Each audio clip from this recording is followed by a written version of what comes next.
आज की कहानी एक ऐसी फैमिली की है जो न्यू ईयर सेलिब्रेट करने के लिए एक ट्रिप पर जाते हैं, लेकिन वहां जाने के बाद वो एक ऐसी मुसीबत में पड़ जाते हैं जहां से जिंदा बच के आना भी मुश्किल हो जाता है। और कहानी की शुरुआत में हम एक कपल को देखते हैं जिनके नाम होते हैं इवन और सैम। ये दोनों न्यू ईयर के मौके पर पिकनिक मनाने के लिए एक वाटरफॉल के पास जा रहे होते हैं। फिर कुछ सामान खरीदने के लिए रास्ते में वो एक होटल के पास कार को रोकते हैं और जब सैम कार से उतरती है तो पास की गाड़ी में एक डॉग को देख के वो डर जाती है, जिसके बाद वो सामान खरीदने के लिए चली जाती है।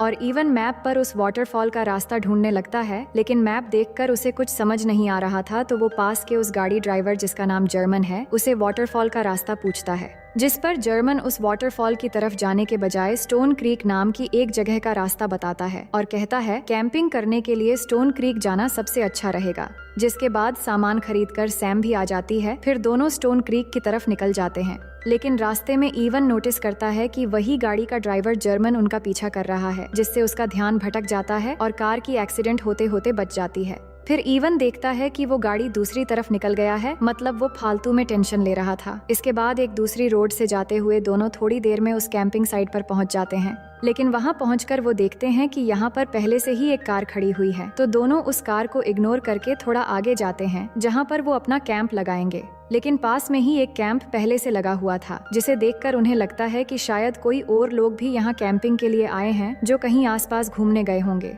जिसके बाद वो भी अपना कैंप लगा लेते हैं। फिर इवन रात को आग जलाने के लिए लकड़ी इकट्ठा करने यहाँ से थोड़ा दूर जाता है, जहाँ उसे एक बच्चे की टोपी मिलती है, लेकिन उसे लग रहा था कि शायद किसी बच्चे ने फेंक दी होगी, तो वो इग्नोर कर देता है और वापस कैंप में आ जाता है। फिर शाम होते ही वो आग जलाते हैं और एक दूसरे से बातें करने लगते हैं। वहीं दूसरी ओर न्यू ईयर पार्टी एंजॉय करने के लिए जर्मन और उसका भाई चुक एक बार में जाकर ड्रिंक करते हुए दो लड़कियों के साथ बातें कर रहे होते हैं और उसी दौरान चुक फोन से दोनों लड़कियों की फोटो लेता है, लेकिन उसकी ये हरकत देखकर जर्मन को बिल्कुल भी पसंद नहीं आता। फिर जब दोनों वॉशरूम जाते हैं तब जर्मन चुक से वो फोन लेकर जमीन में पटक कर तोड़ देता है और उस पर गुस्सा करते हुए कहता है कि अगली बार ऐसा मत करना, तुम्हें पता है ना ये फोन किसकी थी। तुम्हारी इन्हीं हरकतों की वजह से मैं पिछली बार बहुत सालों तक जेल में रहा। ये कहकर जर्मन वहाँ से चला जाता है। अब असल में ये फोन किसकी थी ये हमें कहानी में आगे पता चलेगा। अब जैसे ही काउंटडाउन करके न्यू ईयर शुरू होता है, तभी चुक एक लड़की को जबरदस्ती किस करने लगता है, जिससे वो लड़की उसे गाली देकर वहाँ से चली जाती है। वहीं इवन और सैम भी न्यू ईयर के लिए काउंटडाउन करते हैं और एक दूसरे को किस करते हैं। फिर अगली सुबह इवन से पहले सैम उठती है और उस दूसरी टेंट की तरफ चेक करने के लिए जाती है, क्योंकि अब तक उन्हें वहाँ एक भी इंसान नजर नहीं आया था। उसके बाद इवन सैम को ढूंढने लगता है, तभी सैम उसे पुकारती है, तो वो भी जाकर देखता है वहाँ पर कोई भी नहीं है। अब आज के दिन वो वापस घर जाने वाले थे, लेकिन कार की टायर पंक्चर हो गई थी, तो इवन टायर चेंज करने लगता है और वहीं सैम अपना सामान लेकर कार की तरफ आ रही होती है। तभी हम देखते हैं कि एक अनजान बच्ची सैम के पीछे आ रही होती है, पर सैम उसे नहीं देख पाती और कार तक आ जाती है, लेकिन और भी सामान बाकी था, तो सैम फिर से टेंट की तरफ वापस जाती है। इधर इवन कार का टायर खुल नहीं पा रहा था और तभी सैम उसे जोर से पुकारती है, तो वो जल्दी से उसकी तरफ भाग कर जाता है और देखता है एक छोटी सी बच्ची बेहोश पड़ी हुई है। दोनों ये देखकर परेशान हो जाते हैं कि ये किसकी बच्ची हो सकती है, तो इवन सैम को बच्ची की इलाज के लिए मेडिकेट लाने टेंट में भेजता है और फिर उसका इलाज करके दोनों उसे लेकर अपनी कार तक पहुंच जाते हैं। लेकिन उनकी कार खराब हो चुकी थी, इसीलिए इवन सोचता है कि वो पास में खड़ी कार से निकल जाएंगे। तो इवन उस कार के अंदर जाकर चाबी ढूंढने की कोशिश करता है, लेकिन उसे नहीं मिलती। तभी वहाँ पर एक कार आती है जिसमें चुक होता है, जिसको देखकर इवन और सैम उसे मदद मांगते हैं और उसे कहते हैं कि यहाँ पर उन्हें एक बच्ची मिली है। और उस बच्ची को देखते ही चुक घबराने लगता है, पर उनसे कहता है मैंने 2 दिन पहले इस बच्ची के परिवार वालों को यहाँ पर देखा था, वो शायद आसपास ही कहीं फंस गए होंगे, हमें इस बच्ची के लिए उन्हें ढूंढना चाहिए। तो इवन भी उसके बात पर अग्री कर लेता है। फिर चुक अपनी कार से गन निकाल कर लाता है और उनको बताता है कि वो असल में एक पिग हंटर है। जिसके बाद इवन सैम को कार में रुकने के लिए कहकर चुक के साथ उस परिवार को ढूंढने निकल जाता है। वहीं सैम उस बच्ची को लेकर कार में होती है, तभी वहाँ पर गाड़ी लेकर जर्मन आता है, तो उसको देखकर सैम बताती है कि हमें यहाँ एक अकेली बच्ची मिली है जिसके माँ बाप नहीं मिल रहे हैं, तो मेरे हस्बैंड और एक आदमी जो शायद यहाँ के आसपास का होगा, दोनों इसके माँ बाप को ढूंढने निकले हैं। उधर इवन और चुक थोड़ी दूर आगे जाने के बाद उन्हें कुछ लाशें पड़ी हुई मिलती हैं, जिनको देखकर इवन घबरा जाता है, पर उनमें से एक औरत अभी भी जिंदा थी। तो इवन उसकी मुंह की पट्टी खोलकर उसे होश में लाता है और कहता है कि चिंता मत करो, हम तुम्हें हॉस्पिटल ले जाएंगे। लेकिन इसी वक्त चुक गन से उस औरत को शूट करके मार देता है और इसकी आवाज सैम और जर्मन भी सुन लेते हैं।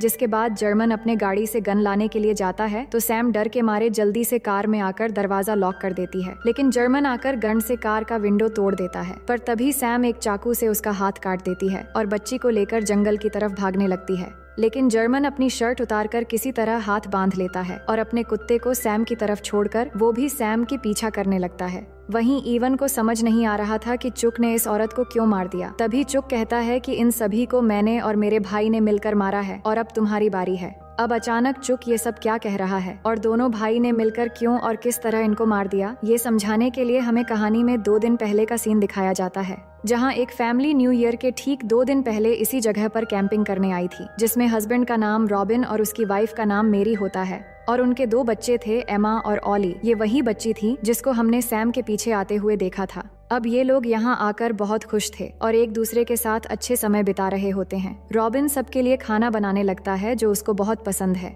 फिर रात को ये सब खाना खाकर बॉनफायर के पास बैठकर बातें करने लगते हैं। तो बातों बातों में रॉबिन सबको बताता है कि इधर पास में ही एक जगह है जहाँ कुछ लोग इधर आने वाले टूरिस्ट को बंदी बनाकर उनको लूटकर मार डालते हैं, जिसे सुनकर एमा थोड़ा घबरा जाती है। पर अपनी बेटी को घबराया हुआ देखकर रॉबिन उसे कहता है कि मैं मजाक कर रहा था और उसे खुश करने के लिए गिटार भी बजाता है और इस तरह मजे मस्ती करके कुछ देर बाद सब लोग सोने चले जाते हैं। अब आधी रात को अचानक एमा चिल्लाने लगती है तो उसके मॉम डैड जाकर देखते हैं कि एमा कोई बुरा सपना देखकर डर रही है, तो वो उसे शांत करते हैं। फिर अगले दिन रॉबिन और मेरी ऑली को साथ लेकर पास में ही ट्रैकिंग करने निकलने वाले होते हैं। साथ ही वो एमा को जाने के लिए बोलते हैं, लेकिन वो नहीं जाना चाहती। तो उनके जाने से पहले एमा सबकी फोटो लेती है, जिसके बाद वो चले जाते हैं। अब उनके जाने के बाद एमा वहाँ अकेली बैठकर अपने फोन में फोटोज देखने लगती है। तभी उसे पीछे की झाड़ियों से कुछ आवाज सुनाई देने लगती है, तो वो डर के मारे सेफ होने के लिए कार में जाकर बैठ जाती है और कुछ देर में उसे नींद भी आ जाती है। पर थोड़ी देर गुजर जाने के बाद वहाँ पर गाड़ी लेकर 2 आदमी आते हैं और ये और कोई नहीं बल्कि चुक और जर्मन ही होते हैं। साथ ही पिंजरे के अंदर उनका डॉग भी होता है।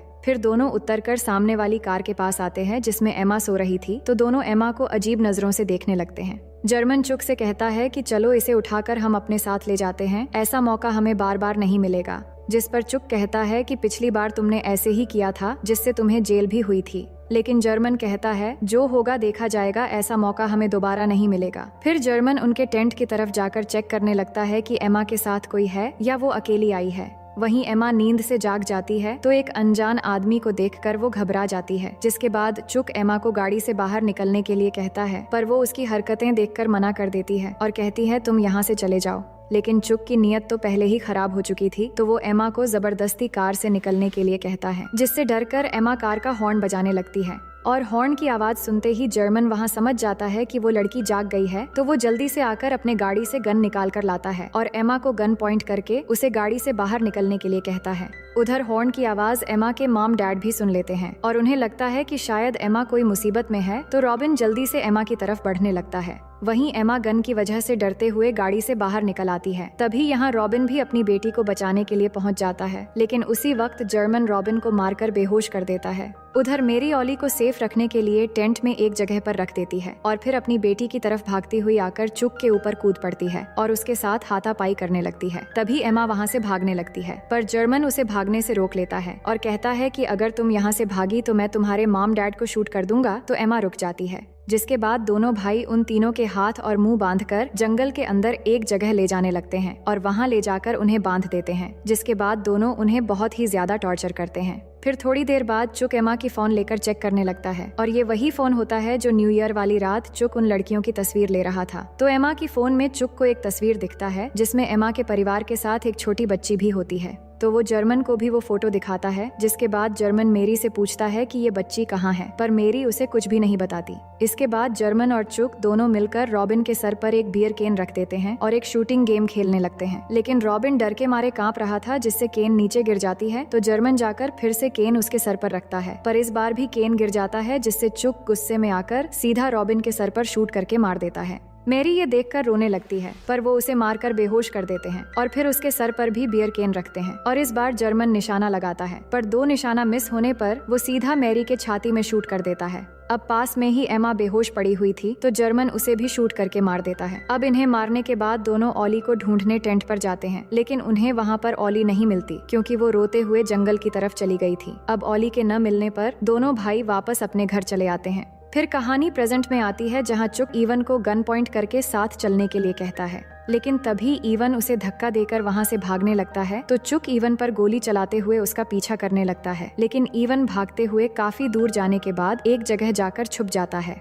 वहीं जर्मन भी सैम का पीछा करते हुए इसी तरफ ही आ रहा होता है, लेकिन चुक को ये अब तक पता नहीं था कि यहाँ पर उसका भाई भी बहुत पहले ही आ चुका था और वो सैम का पीछा कर रहा है। तभी वो झाड़ियों के पीछे इवन समझकर गोली चला देता है, पर वो गोली जाकर उसका भाई जर्मन को लग जाती है। फिर चुक वहाँ जाकर देखता है कि वो गोली उसके भाई पर लग गई है और वो तड़प रहा है। वहीं पास में ही छुपी सैम के गोद में वो बच्ची अचानक रो देती है, जिसकी आवाज सुनकर चुक उसे ढूंढ लेता है और पीछे से आकर सैम पर गन पॉइंट कर देता है। फिर सैम को गन से डराकर जर्मन के पास ले आता है, जहां वो अभी भी तड़प रहा था। तभी ओली फिर से रोने लगती है। चुक गुस्से में आ जाता है और ओली को जबरदस्ती सैम से लेकर नीचे गिरा देता है, जिससे ओली बेहोश हो जाती है। सैम ये देखकर बिल्कुल पागल सी हो जाती है और चिल्लाने लगती है, लेकिन चुक उसे डरा धमकाकर चुप करा देता है। वही इवन भी पास में ही छुपकर ये सब देख रहा था, लेकिन वो कुछ नहीं कर पा रहा था। इधर गोली लगने की वजह से जर्मन भी तड़प रहा होता है और तड़पते हुए चुक से कहता है कि मुझे गोली मार दो, मैं और सहन नहीं कर सकता। इसलिए न चाहते हुए वो जर्मन को और एक गोली मारकर पूरी तरह जान से मार देता है। इसके बाद वो सैम को वहाँ से ले जाकर एक पेड़ से बांध देता है और उसे टॉर्चर करना शुरू कर देता है, ताकि उसकी चीख सुनकर इवन बाहर आ जाए और वो दोनों को यहाँ पर मार दे। लेकिन उसके बार बार टॉर्चर करने पर भी सैम एक भी आवाज नहीं निकालती। वही इवन जर्मन के कमर से चाबी लेकर उसकी गाड़ी से पुलिस से मदद मांगने के लिए चला जाता है, पर गाड़ी की आवाज चुक सुन लेता है, जिसके बाद वो सैम को साथ लेकर कार से इवन का पीछा करने लगता है। लेकिन कुछ दूर आगे जाने के बाद रास्ते में सैम उसके साथ हाथापाई करके कार को एक्सीडेंट करवा देती है, जिससे चुक के साथ साथ सैम भी जख्मी होकर बेहोश हो जाती है। वही इवन पुलिस स्टेशन में पहुंचकर वहां से पुलिस को साथ लेकर सैम की मदद के लिए आने लगता है। अब रात हो चुकी थी और सैम को भी होश आ जाती है, लेकिन वो कार से अभी भी बंधी हुई थी। तभी वो देखती है कि सामने से पुलिस की गाड़ी आ रही है, तो वो कार की लाइट ऑन कर देती है, जिससे इवन और पुलिस को पता लग जाता है कि सैम वहीं पर है। लेकिन पुलिस इवन को गाड़ी के अंदर ही रहने को कहकर दो पुलिस वाले आगे बढ़ने लगते हैं, पर तभी चुक कहीं से दोनों पुलिस वालों को शूट करके मार देता है और फिर इवन के ऊपर भी गोली चला देता है, जिससे गोली आकर उसके कंधे पर लगती है और वो जख्मी हो जाता है। वहीं सैम ये देखकर किसी तरह खुद को छुड़ाकर एक जगह जाकर छुप जाती है, लेकिन चुक सैम को बाहर लाने के लिए इवन पर गन पॉइंट करके काउंटडाउन करने लगता है, जिससे सैम बाहर आ जाती है। इसके बाद चुक सैम को गन से डराकर ड्राइविंग करने के लिए कहता है। तभी सैम इवन के पास आकर उसे पूछती है कि ओली कहाँ पर है, तो वो कहता है कि मैं उसे साथ नहीं ले जा पाया था, वो अभी भी जंगल में है। तभी हम देखते हैं कि ओली जंगल में अभी भी जिंदा होती है, जिसको जर्मन का वो डॉग पास में बैठकर प्रोटेक्ट कर रहा था। फिर हम देखते हैं कि चुक गाड़ी के पीछे बैठकर दोनों को गन पॉइंट करके जबरदस्ती सैम से ड्राइविंग करवा रहा होता है, क्योंकि एक्सीडेंट की वजह से उसका एक पैर टूट चुका था और वो हॉस्पिटल पहुंचकर इलाज करवाना चाहता था। लेकिन सैम यहाँ होशियारी करती है और अचानक गाड़ी एक्सीडेंट करवा देती है, जिसके बाद चुक जख्मी हालत में गाड़ी से उतरने लगता है। लेकिन उससे पहले सैम गाड़ी से उतरकर चुक को मारने लगती है, पर चुक किसी तरह अपना गन लेने की कोशिश करने लगता है और तभी सैम एक पत्थर से चुक के सर पर मार मार के एकदम उसकी जान ले लेती है। अब कहानी के आखिर में हम सैम को हॉस्पिटल में देखते हैं, जहां पर उसकी होश आती है। फिर वो किसी तरह वहां से उठकर इवन के पास जाती है, जहां जाकर देखती हैं कि इवन को भी होश आ गई है, जिससे वो एक सुकून की सांस लेती है। और इसी सीन के साथ ये कहानी यहीं पर खत्म हो जाती है। तो दोस्तों, मैं उम्मीद करती हूँ कि ये कहानी आपको बेहद पसंद आई होगी।